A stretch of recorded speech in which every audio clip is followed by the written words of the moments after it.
दोस्तों आदाब, उम्मीद कि आप सभी खैरियत से होंगे। आज 6 अगस्त 2026 और आज की सुर्खियां ये रही। ईरान पर ट्रंप की धमकी, गजा में समझौते की उलझी डोर, क्या जंग का बाजार फिर होगा और जोर। लाल सागर में सऊदी जहाजों पर संकट का साया, जापान की मिसाइलों ने एशिया को डराया। ट्रंप को ईरान ने बताया जुआरी, हर बयान पर उठी नई चिंगारी। क्या सियासत बन गई है नई बाजी।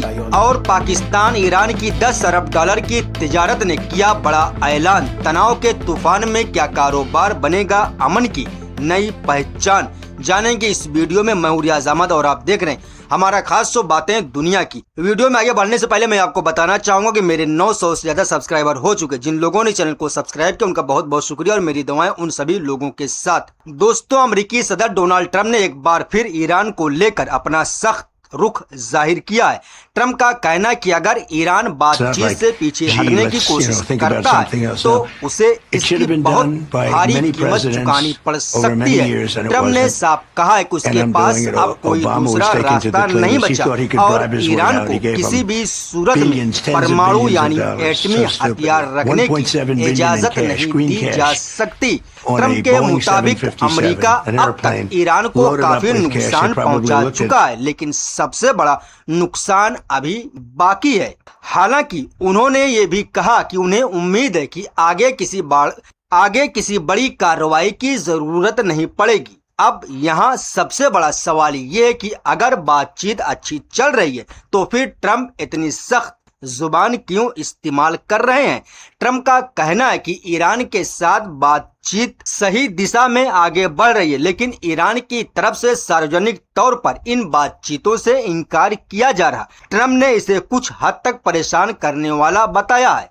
उन्होंने सवाल उठाया कि अगर ईरान के परमाणु कार्यक्रम और परमाणु हथियारों पर बातचीत नहीं होगी तो फिर बातचीत का मुद्दा क्या होगा। यानी एक तरफ अमेरिका बातचीत की बात कर रहा, जबकि दूसरी तरफ ईरान खुले तौर पर इन दावों को नहीं मान रहा। ऐसे में दोनों मुल्कों के बीच किसी समझौते को लेकर अब भी काफी धुंध और बेचैनी बनी हुई है। इसी बीच गजा से जुड़ा एक और मामला सामने आया। रिपोर्ट के मुताबिक बोर्ड ऑफ पीस की तरफ से एक ऐसा समझौता तैयार करने की कोशिश हो रही जिसमें इजरायली फौज की वापसी से जुड़ी शर्तों को इजराइल के लिए ज्यादा आसान और फायदेमंद बनाया जा सके। लेकिन यही बदलाव हमास की रजामंदी के लिए मुश्किल पैदा कर सकता है। गौर करने वाली बात यह है कि हमास को बातचीत और किसी समझौते के लिए तैयार करने में कई महीने लग चुके हैं। अगर अब अचानक शर्तों को बदल दिया जाता है और इजराइल को ज्यादा रियायतें दी जाती हैं तो पहले से बनी हुई रजामंदी और भरोसा टूट सकता है। हमास गजा में सिर्फ एक सशस्त्र गुट नहीं बल्कि एक बड़ी सियासी और फौजी ताकत भी है। इसलिए अगर किसी समझौते में उसकी राय और उसकी शर्तों को नजरअंदाज किया गया तो वो इसे अपने असर और अपनी सुरक्षा के लिए खतरा मान सकता है।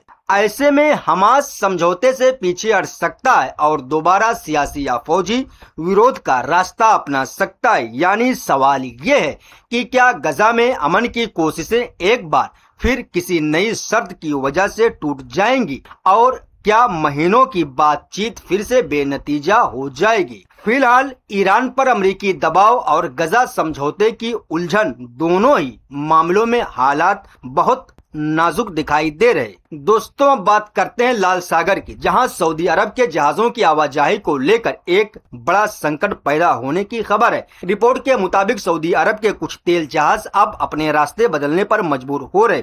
बताया जा रहा है कि यमन की सशस्त्र फौज ने लाल सागर के उत्तरी हिस्से में सऊदी तेल टैंकरों को निशाना बनाने की अपनी कार्रवाई जारी रखने और उसे तेज करने का ऐलान कर दिया है। यमनी पक्ष का कहना है कि उसका मकसद सऊदी समुद्री रास्तों पर दबाव बढ़ाना और सऊदी जहाजों की आवाजाही को रोकना है। यमन इसे नाकाबंदी के बदले नाकाबंदी की नीति बता रहा है। यमन का कहना है कि जब तक सऊदी अरब यमन पर लगी नाकाबंदी को खत्म नहीं करता, तब तक सऊदी समुद्री कारोबार पर दबाव जारी रखेगा। इसका असर अब समुद्री रास्तों पर दिखने लगा है। अगर जहाजों को अपना रास्ता बदलना पड़ता तो उन्हें ज्यादा दूरी तय करनी होगी और इससे सफर लंबा होगा, ईंधन का खर्च बढ़ेगा और तेल की सप्लाई भी महंगी हो सकती है। वहीं दूसरी तरफ उत्तर कोरिया के तानाशाह किम जोंग ने जापान की बढ़ती फौजी तैयारियों को लेकर सख्त चेतावनी दी है। किम जोंग उन का कहना है कि जापान जिस तेजी से अपनी मिसाइल ताकत बढ़ा रहा और नए फौजी समझौते कर रहा, उससे उसके पुराने जंगी दौर की याद ताजा हो रही है। उनका इशारा जापान के उस दौर की तरफ है जब दूसरे विश्व युद्ध के दौरान जापान एक बड़ी फौजी ताकत बन गया था। अब जापान ने ऐसी लंबी दूरी की मिसाइलें तैनात की हैं जो 1000 किलोमीटर से भी ज्यादा दूर मौजूद ठिकानों को निशाना बना सकती हैं। जापान इसे अपनी जवाबी कार्रवाई की ताकत बता रहा है, लेकिन कई मुल्क इसे जापान की पुरानी रक्षात्मक नीति में बड़ा बदलाव मान रहे हैं। जापान अपना रक्षा बजट भी तेजी से बढ़ा रहा है। इसके अलावा हथियारों के निर्यात से जुड़ी पाबंदियों में भी ढील दी जा रही है। जापान प्रशांत महासागर के इलाकों में अपनी फौजी मौजूदगी बढ़ाने की कोशिश कर रहा है। जीमा जैसे द्वीपों पर नए फौजी ठिकाने और रडार सिस्टम बनाने की योजनाओं की भी चर्चा हो रही है। चीन ने जापान के इन कदमों पर एतराज जताया है और कहा है कि इससे इलाकाई अमन और स्थिरता का खतरा पैदा हो सकता है। जबकि दूसरे एशियाई मुल्कों में भी ये डर बढ़ रहा है कि अगर जापान अपनी फौजी ताकत तेजी से बढ़ाएगा तो उसके पड़ोसी मुल्क भी अपने हथियार और फौजी तैयारियां बढ़ा सकते हैं। यानी एशिया में हथियारों की एक नई दौड़ शुरू होने का खतरा पैदा हो सकता है। अब सवाल ये कि क्या एशिया फिर से फौजी ताकत के रास्ते पर आगे बढ़ रहा है या फिर बातचीत और कूटनीति इस तनाव को कम किया जा सकेगा। वहीं दूसरी तरफ ईरान ने अमेरिकी राष्ट्रपति डोनाल्ड ट्रंप के बयानों पर बड़ा हमला बोला है। ईरान के संसद के सदस्य और IRGC के रिटायर्ड जनरल इस्माइल कौसरी ने ट्रंप को जुआरी करार दिया। कौसरी का कहना है कि ट्रंप जंग और ईरान को लेकर बार बार अपने बयान बदलते रहते हैं। कभी वे ईरान की शिकस्त का दावा करते हैं, कभी उसके तबाह होने की बात करते हैं और कभी कहते हैं कि दोनों मुल्कों के बीच जल्द समझौता होने वाला है। कौसरी ने दावा किया कि ट्रंप ने कई बार अलग अलग बातें कही हैं। उनके मुताबिक ट्रंप ने 106 बार कहा कि अमेरिका ने ईरान को हरा दिया, 95 बार कहा कि ईरान को तबाह कर दिया गया, 88 बार कहा कि स्ट्रेट ऑफ होर्मुज खुला हुआ है। ईरान का कहना है कि ट्रंप के बार बार बदलते बयान उनकी ईरान नीति में स्थिरता की कमी दिखाती है। ईरानी पक्ष के मुताबिक यह बयान सिर्फ दबाव बनाने और दुनिया के सामने अपनी ताकत दिखाने की कोशिश हो सकते हैं। यानी ईरान ट्रंप के बयानों को एक ऐसी सियासी चाल के तौर पर देख रहा है जिसमें कभी धमकी दी जाती है और कभी समझौते की बात की जाती है। लेकिन इसी तनाव के बीच पाकिस्तान और ईरान के रिश्तों से एक अच्छी आर्थिक खबर भी सामने आई। पाकिस्तान और ईरान ने अपने आपसी कारोबार को बढ़ाकर 10 अरब डॉलर तक पहुंचाने की अपनी कोशिश को दोहराया है। यह फैसला इस्लामाबाद में हुई पाकिस्तान ईरान संयुक्त व्यापार समिति की 10वीं बैठक में लिया गया।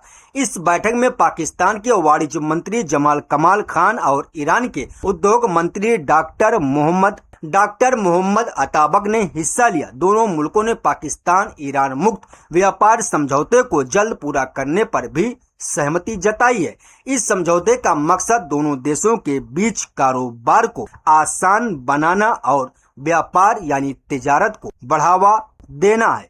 अब देखना ये होगा कि क्या पाकिस्तान और ईरान अपने कारोबार को सच में 10 अरब डॉलर तक पहुंचा पाते हैं या फिर सरहदी हालात और इलाकाई तनाव इस रास्ते में नई मुश्किलें पैदा कर देंगे। दोस्तों, कुल मिलाकर दुनिया की सियासत इस वक्त कई मोर्चों पर बदल रही है। कहीं अमेरिका और ईरान के बीच परमाणु मुद्दे पर तनाव है, कहीं गजा समझौते पर भरोसा टूटने का खतरा है, कहीं लाल सागर में समुद्री रास्तों पर संकट मंडरा रहा और कहीं एशिया में बढ़ती फौजी तैयारियां नई हथियारों की दौड़ का डर पैदा कर रही हैं। लेकिन इसी के बीच पाकिस्तान और ईरान की बढ़ती तिजारती साझेदारी ये भी दिखाती है कि तनाव और टकराव के दौर में भी मुल्क अपने आर्थिक हितों के लिए नए रास्ते तलाश रहे हैं। अभी के लिए बस इतना ही, मिलता अगली बार, तब अपना ख्याल रखिएगा। अल्लाह हाफिज।